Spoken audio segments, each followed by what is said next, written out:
Selamat sore Jemaat Every Nation, dimanapun saudara berada sore hari ini. Kembali kita di dalam acara Sela. Kita mau menenangkan diri sejenak, saudara, menyembah Tuhan serta merenungkan kebenaran firman Tuhan. Mari kita satukan hati kita berdoa. Tuhan, kami mengucap syukur untuk sore hari ini. Kami kembali, Tuhan punya kesempatan untuk merenungkan kebenaran firman-Mu, menyembah Engkau.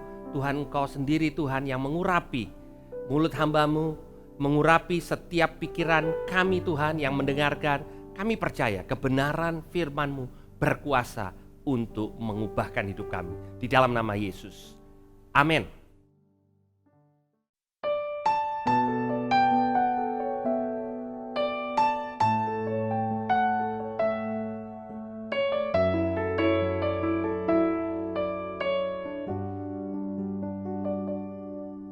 From darkness to light, from death into life, His grace changes everything.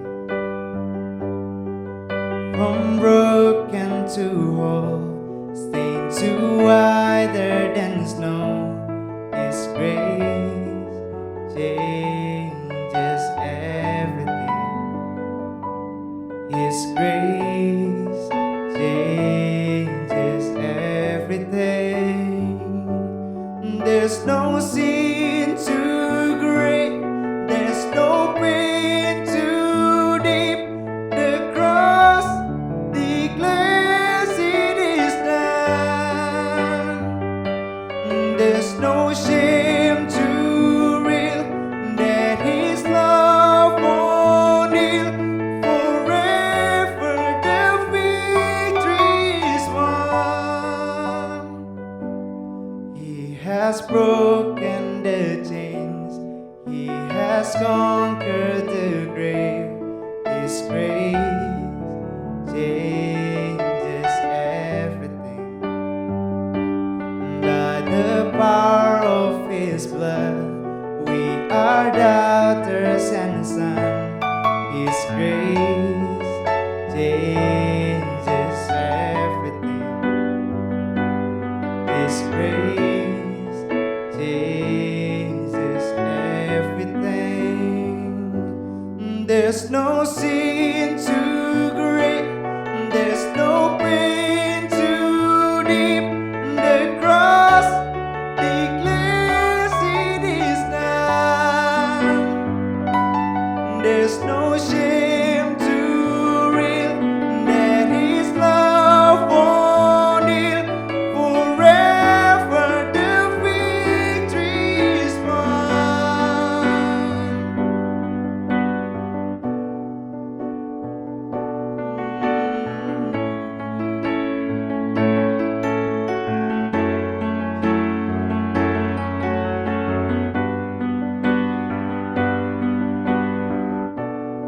It is finished. It is finished.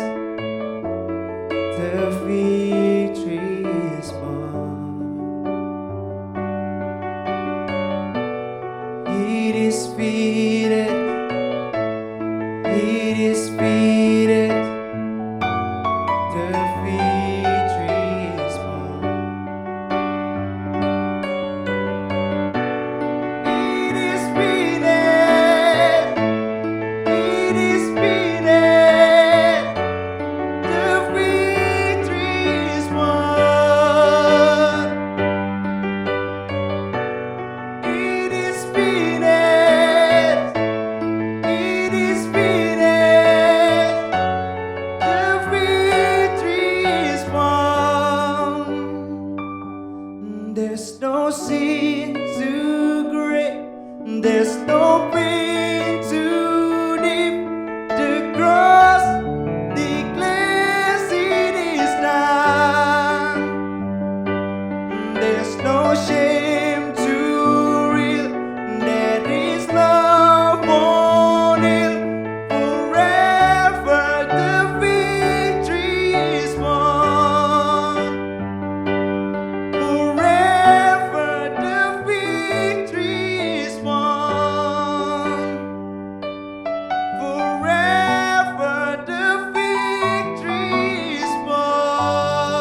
Selamat sore saudara, hari ini saya akan membagikan firman Tuhan yang saya ambil dari satu kitab di dalam perjanjian baru yang ditulis oleh Rasul Paulus ketika ia sedang berada di dalam pembenjaraannya.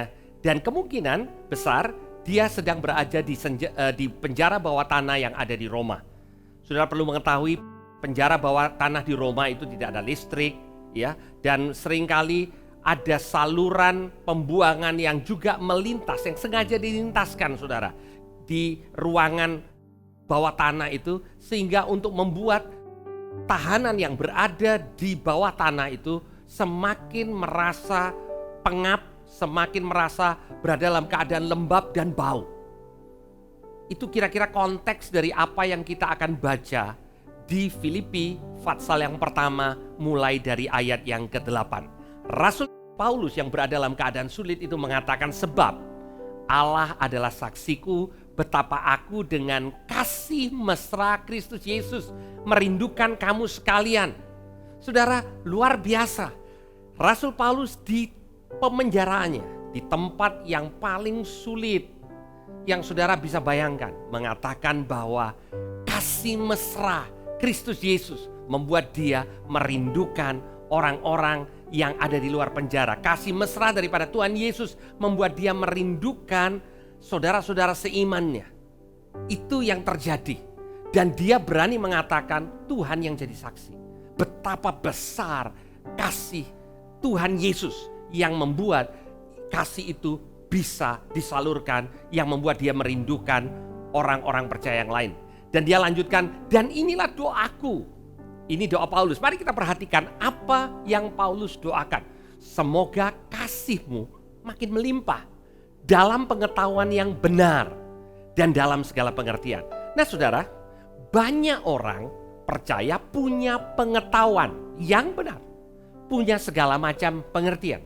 Masalah utama orang percaya adalah bukan karena pengetahuan, tetapi karena kurangnya kasih Kristus. Sehingga gereja Tuhan dipenuhi segala macam pengetahuan, segala macam pengertian, tetapi kurang kasih. Doa Rasul Paulus, perhatikan baik-baik saudara. Semoga kasihmu makin melimpah di dalam pengetahuan yang benar. Tanpa kasih yang melimpah dalam pengetahuan yang benar dan dalam segala pengertian, maka kita bisa menjadi legalistik.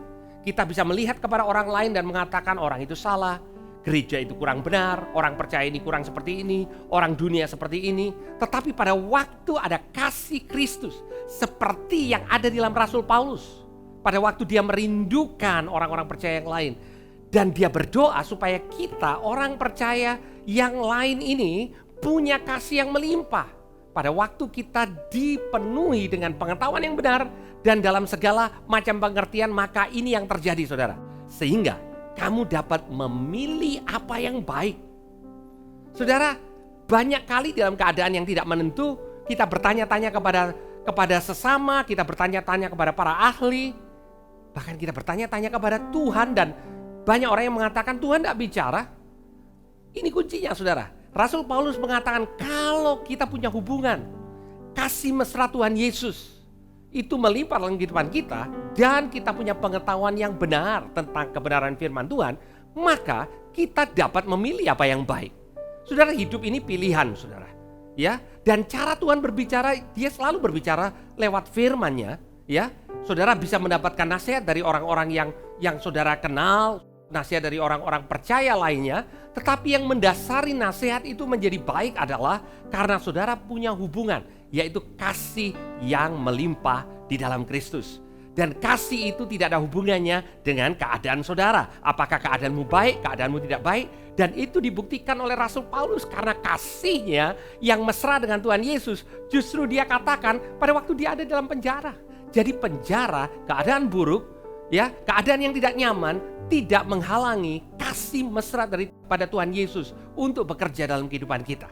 Ya, dikatakan sehingga kamu dapat memilih apa yang baik supaya kamu suci dan tidak bercacat menjelang hari Kristus, penuh dengan buah kebenaran yang dikerjakan oleh Yesus Kristus untuk memuliakan dan memuji Allah. Saudara, dampak daripada kasih Kristus yang begitu berlimpah dalam kehidupanmu membuat engkau memilih yang benar yang pertama, dan kemudian saudara akan dipenuhi dengan buah-buah kebenaran. Saudara, hal tentang buah. Buah itu dinikmati bukan oleh buah. Ya, saudara katakan, pasti dong. Tetapi seringkali pada waktu kita membaca Alkitab dan berbicara tentang buah, pada waktu kita berbicara tentang berbuah banyak, seringkali pemikiran kita adalah saya mau berbuah banyak karena buah yang banyak itu saya nikmati. Tidak, saudara. Pada waktu kita berbuah banyak, maka buah-buah kebenaran itu akan dinikmati oleh banyak orang. Tujuan saudara, di mana saudara punya hubungan yang baik dengan Tuhan, saudara punya pilihan yang baik dalam hidupmu. Dan hidupmu yang tidak bercacat menjelang hari Kristus itu akan penuh dengan kebenaran yang Tuhan Yesus lakukan untuk memuliakan dan memuji Allah. Bagaimana perbuatan kebenaranmu ini, bagaimana buah-buahmu ini memuliakan Allah?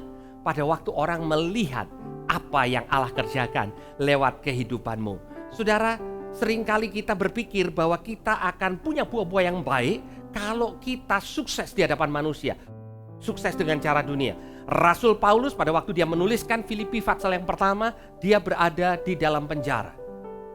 Dia bukan orang yang sangat terpandang secara duniawi pada waktu itu.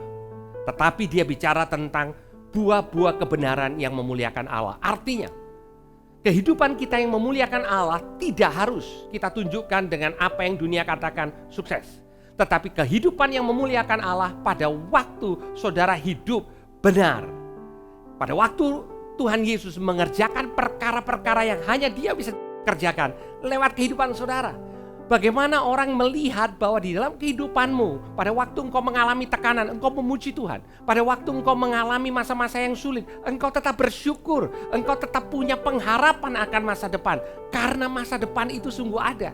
Dan saya ingin mengingatkan kepada saudara, mengapa perspektif Paulus begitu luar biasa? Karena dia punya perspektif kekekalan. Seringkali kekristenan kita hanya berhenti apa yang kita bisa lihat di dunia ini. Tetapi Rasul Paulus mengatakan bahwa buat dia hidup itu untuk Kristus, mati itu keuntungan. Seringkali ini bagian yang tidak sering kita dengar, yang tidak sering kita renungkan. Bagaimana mungkin kematian itu jadi keuntungan? Hanya kalau saudara tahu bahwa kehidupan kita bukan hanya ada di dunia ini. Saudara, kita berbuah di dunia ini, tetapi kehidupan kita tidak berhenti hanya di dunia ini. Saudara, ada sesuatu yang luar biasa yang Tuhan sudah sediakan buat anak-anaknya di dunia ini.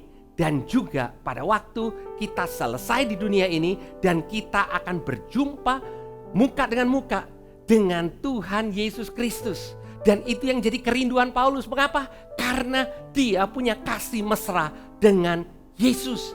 Dan doa saya pada hari ini untuk setiap saudara dan juga untuk kehidupan saudara, saya juga adalah semoga kasih kita semakin melimpah terhadap Kristus di dalam segala pengetahuan yang benar dan di dalam segala macam pengertian, sehingga kehidupan kita jadi berkat buat banyak orang. Tuhan Yesus memberkati. Mari kita berdoa. Tuhan, kami mengucap syukur untuk siang hari ini, sore hari ini Tuhan, di mana kami boleh datang menghampiri Engkau.